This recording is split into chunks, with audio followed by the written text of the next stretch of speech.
दोस्तों, मेरा नाम अजय है और मैं कोटा का रहने वाला हूँ। मैं उस समय अपनी ग्रेजुएशन के बाद नौकरी की तलाश में था। उस समय मोहल्ले की लड़कियों की शादी हो रही थी। उनमें से एक लड़की पूजा थी। पूजा पर मेरी अक्सर नज़र रहती थी। वो मुझे बहुत ही ज़्यादा खूबसूरत लगती थी। उसकी उम्र 23 साल की थी। एक दिन उसकी शादी हो गई और मैं उदास हो गया था। लेकिन पूजा की खुशी का ठिकाना नहीं था, क्योंकि उसने लव मैरिज की थी और अब वो अपनी पसंद के लड़के से शादी करके जयपुर जा रही थी। शादी के 6 महीने बाद जब वो वापस कोटा आई तो मैंने उसे चौराहे पर देखा। शायद वह घर जाने के लिए टैक्सी के इंतज़ार में खड़ी थी। अब पूजा बिल्कुल बदल चुकी थी, पर पूजा का अब भी फिगर बिल्कुल वैसा ही था जैसा मैंने उसे पहले देखा था। तभी अचानक से एक टैक्सी पूजा के आगे आकर रुकी। इतना सब मैं सोच ही रहा था कि उसी बीच टैक्सी आगे बढ़ गई और वह घर की तरफ जा चुकी थी।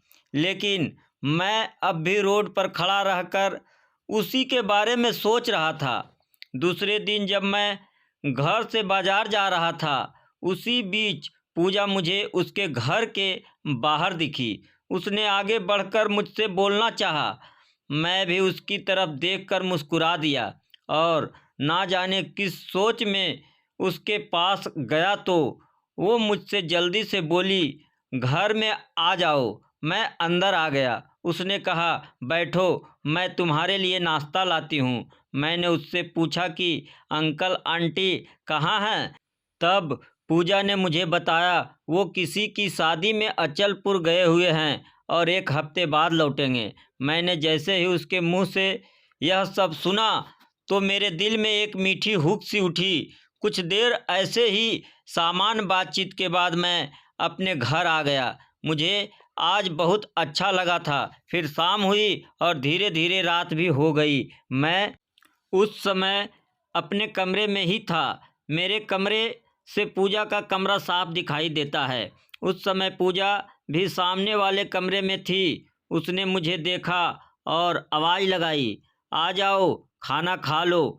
मैंने मना किया, लेकिन उसके एक बार और बोलने पर मैं उसके घर के अंदर आ गया।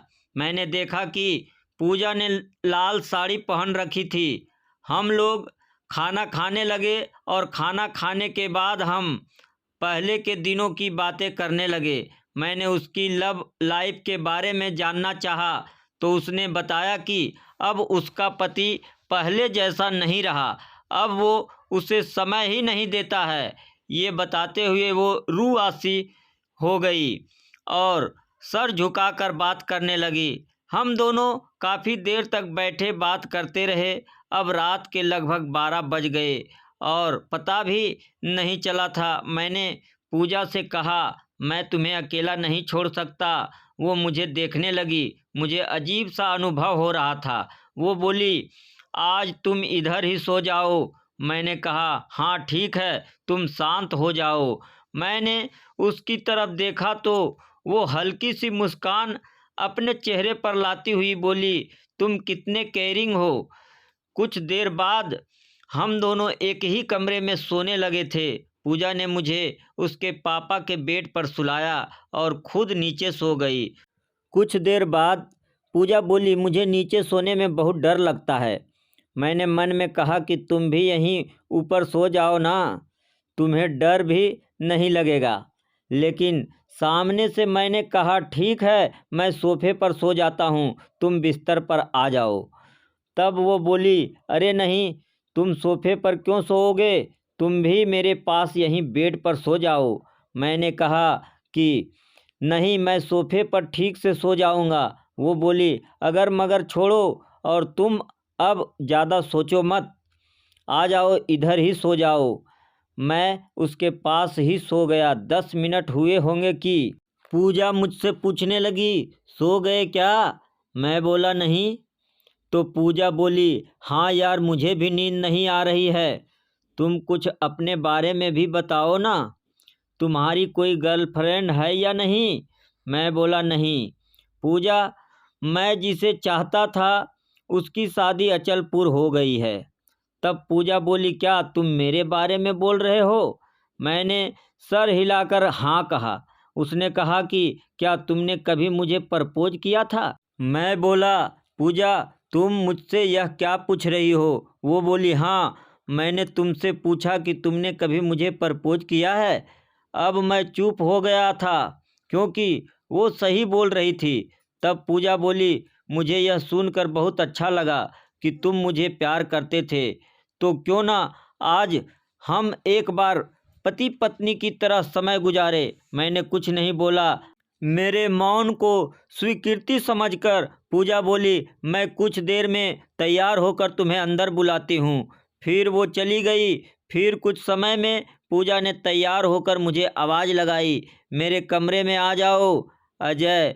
मैं जब अंदर गया तो उसने दुल्हन का लिबास पहना हुआ था। वो बहुत प्यारी लग रही थी।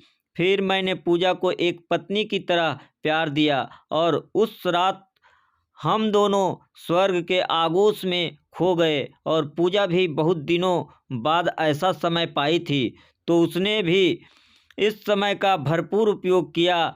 फिर वो सब के बाद अब पूजा बोली, अजय अब तुम अपने घर चले जाओ, कल आना। मैं पूजा से तो कुछ नहीं बोल पाया, मगर मैं वहाँ रुका नहीं और वहाँ से घर आ गया।